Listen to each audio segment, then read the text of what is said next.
Mate, it's good seeing you. Just welcome to Enlighten the Shadows, everyone. We've got a pretty cool announcement coming up. We've got Pete Scott, Chairman of Stapleford Town Football Club, and we are here in the stomping ground of the Old Cross. So for those of you who don't know, in Nottingham, the Old Cross is like, it's the local of Stabo. So we're here, we're having a chat. The first team in the Resi just had matches today, haven't they? So you've been at the first team, I've been watching the Resis because I'm obviously marathon training. How's it been today, mate? Yeah, results not quite right, but No. always nice to get the lads out playing football. Nice one, mate. And representing the town and representing everything that we do. So the results always don't go your way. But So did you win or lose? Or? No, we both lost. Didn't Yeah, we both lost. We lost 2-0. We lost 2-0. So, Hey, it's not.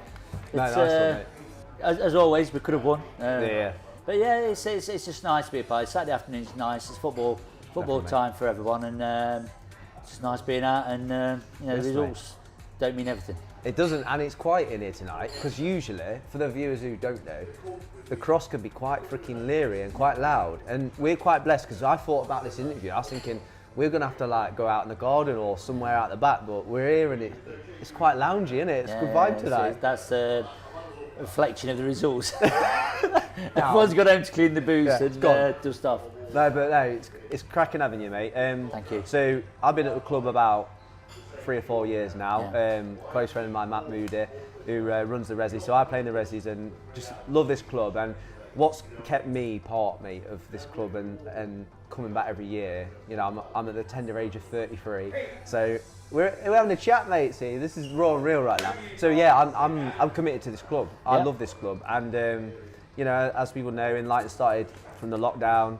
My personal struggles, my mental health, and yeah, you contacted us. So like, I wanted to ask you for the viewers, like, how long have you been running the club for, and what made you start? Because I think, did you found the club as well?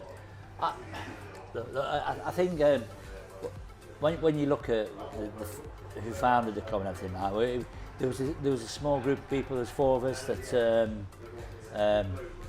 took a club that was just probably going through the stage of closing and finishing. Oh shoot! And we actually thought there's still there's miles in these in this club. So we created we thought we'd need to create a new identity and give Stapleford a town team that it's never had. So Stapleford Town Football Club has never really been used. So we says, you know, look, new name, give something to the town to get behind. Stapleford Town is the name. Yeah.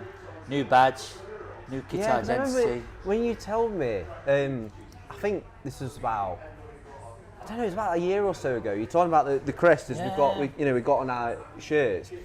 Can you talk through like the crest? Because I remember you telling me about it, and I was rocked by it. I thought that's quality. We're in the shadows of the church. Okay, Yeah. so the original Saxon cross used to be on the crossroads, but this is the oldest Saxon relic in the East Midlands. So you know, you date back to, I forget what the actual date is, but it's wherever it was. This cross is based on the Saxon cross and the heritage of the town. Yeah. And it's obviously the nickname or our nickname of the club is the Saxons. So Yeah. it's the Saxons. The name Stapleford is all a Saxon name. It's the river over a bridge, etc., which is the local river Everwash. Yeah. And that's what this is what we based the club on. That's right. And it's a uniting name. It says who we are and what we are is everything about what the town is. So Yeah. you know, you don't get a better identity to get people to unite behind. So, how long has it been going for? It says 2013. Okay, so so it's about 8 years. 2013 was the year that we officially became Stapleford Town. Yeah. We was already doing the all the infantry, the structure and everything behind the scenes prior to that. Yeah. The first season we played, we were still using the original name, which we evolved from Stapleford Villa. So we had there was 3 teams and a team to come through from the soccer school that they had at the time to the under-7s. Yes, mate. Yeah. So it was hard times. Some of the teams didn't have kits, etc. There was not a lot of equipment, and it was very thinly spread. So where we are now, we're 34 teams. We didn't have you said from 3 to 34 34 teams. That's class, mate. We've got approaching 500 juniors, youth players in the club. At the time when we started, we didn't have a senior section. We've now got the first team reserves, development, and then the 23s. So everything's progressed. We've been really professional how we've done things. Yeah. And that just, all I can say is people say I'm the club chairman. The club chairman is just a small part of the club. The people, the support team, the committees grew from 4 to 12. The people that I work with and it's helped take us to where we are is absolutely amazing. I cannot sing the praises enough.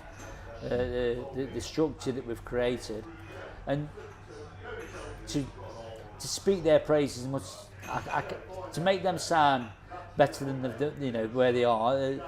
Clubs have copied our identity and tried to do exactly the same as what we've done to allow them to get to where we are. 'Cause, we're competing against established clubs in a real football area. Yeah. So we really didn't have much chance to get to this size. So we've done something very special collectively to get where we are. It's brilliant, mate.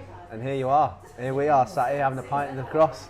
But no, a massive respect to you. Like it takes a lot of sacrifice, which I won't have any idea about. But you and the great people around you is what family's like. It's what community is. And leading up to us talking further, and you approached us last year, on and off with the lockdowns, about wanting to work with us. So yeah, just talk us through and for the viewers, like what your thoughts were, and because I know you saw what was going on. I think you were sat.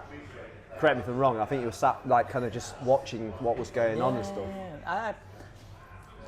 Behind everything that we do for Stapleford Town Football Club is always underlying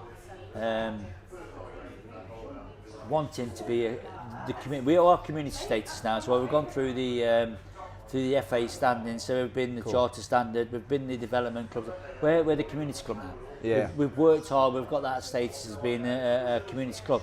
With that accolade comes all the rewards of being able to do everything right with how many coaches. We've got over 30 FA level ones, we've got That's 2s, massive, UEFA Bs, we've got all the welfare officer structure and stuff like that.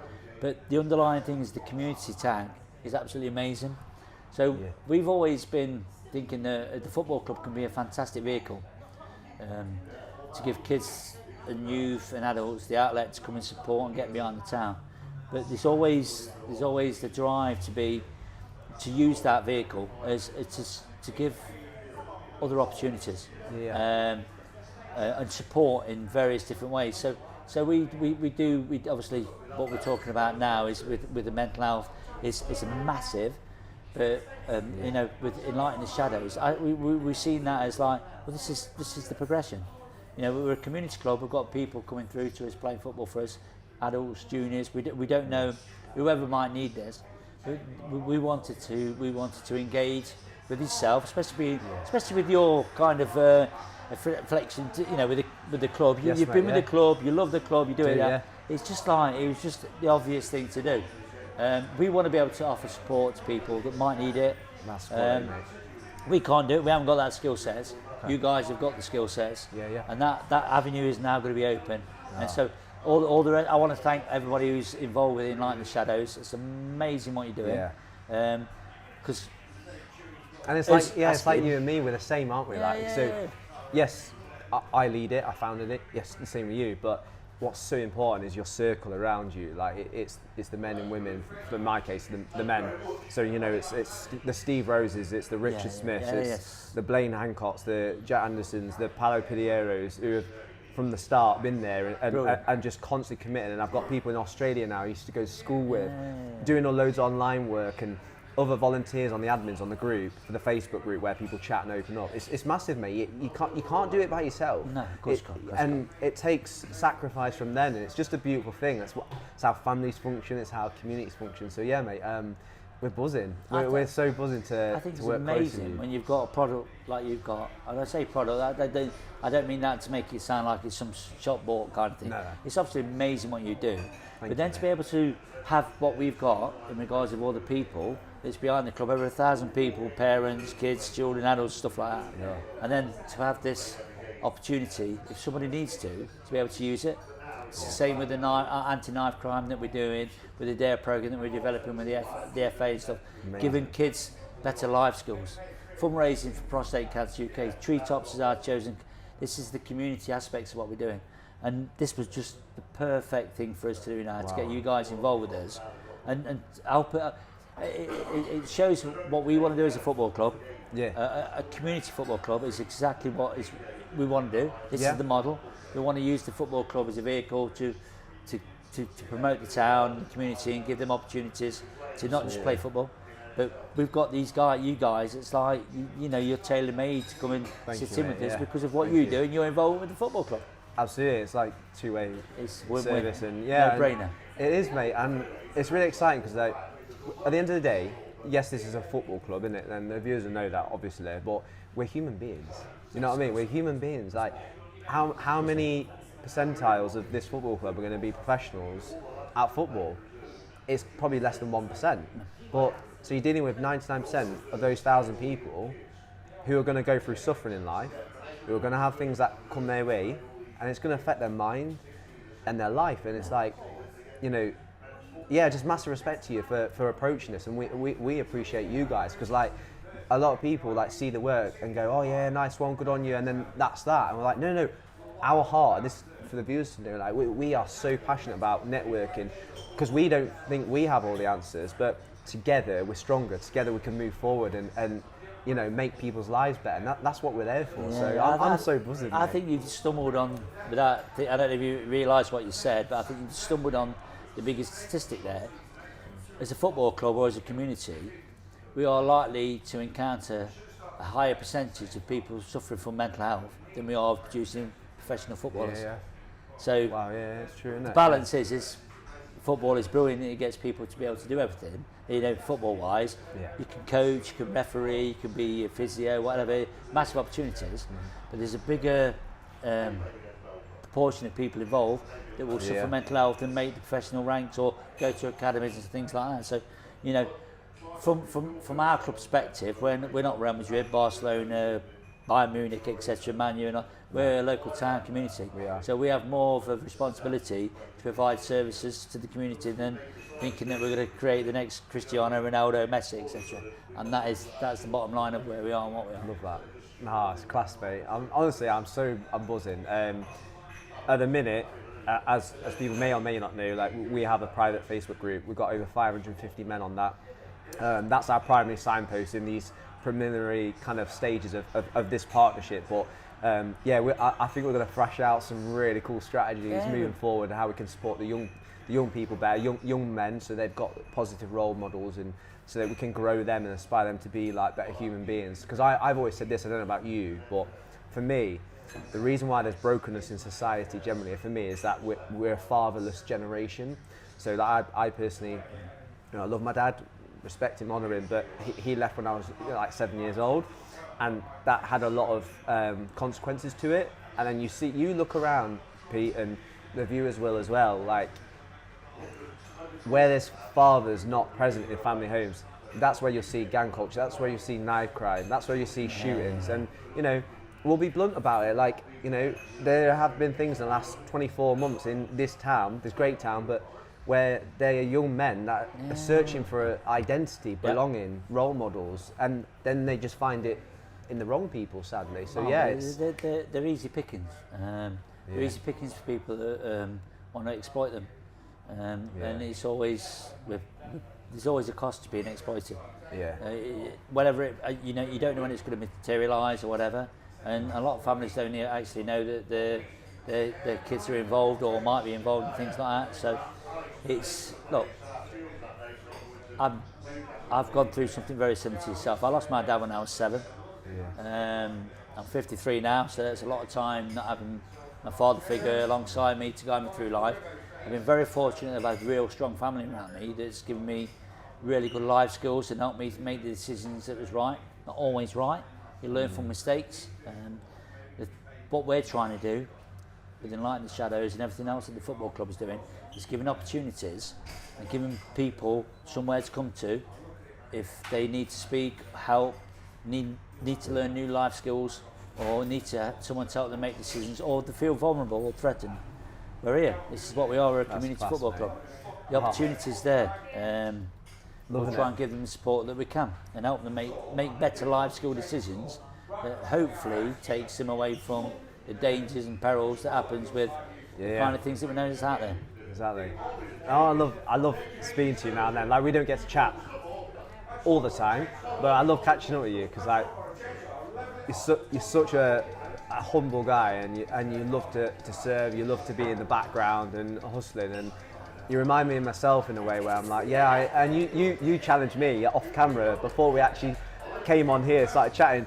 You were saying, you're not just serving people, and I love this because I'm open to learn, and I want the viewers to hear this. Like, you said to me, no, you're not just serving, Rory. You're trying to make a difference. You're going above and beyond, and so I want to say on camera, like, thank you for challenging my thinking, because you can be falsely humble, can't you? Like, you can go, I'm just doing a little bit. It's like, no, like we're actually we're here to save lives. We're here to. The people that are making a difference in life, big yourselves up. It's very important that you carry on doing what you are. And people don't realise that sometimes we all have our own moments, our own problems.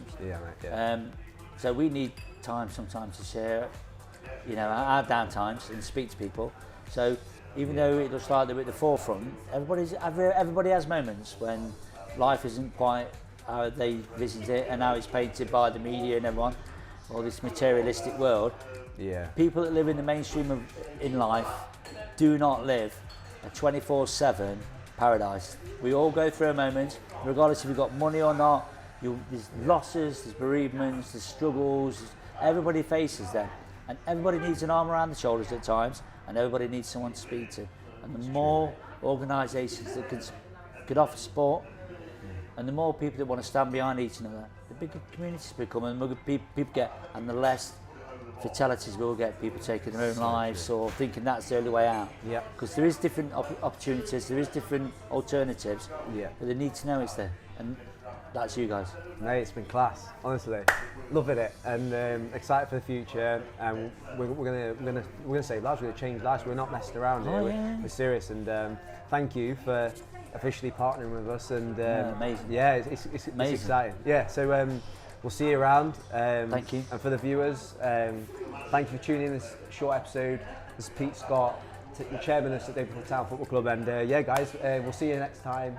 And tune in, subscribe to this channel if you haven't, and watch out, watch this space.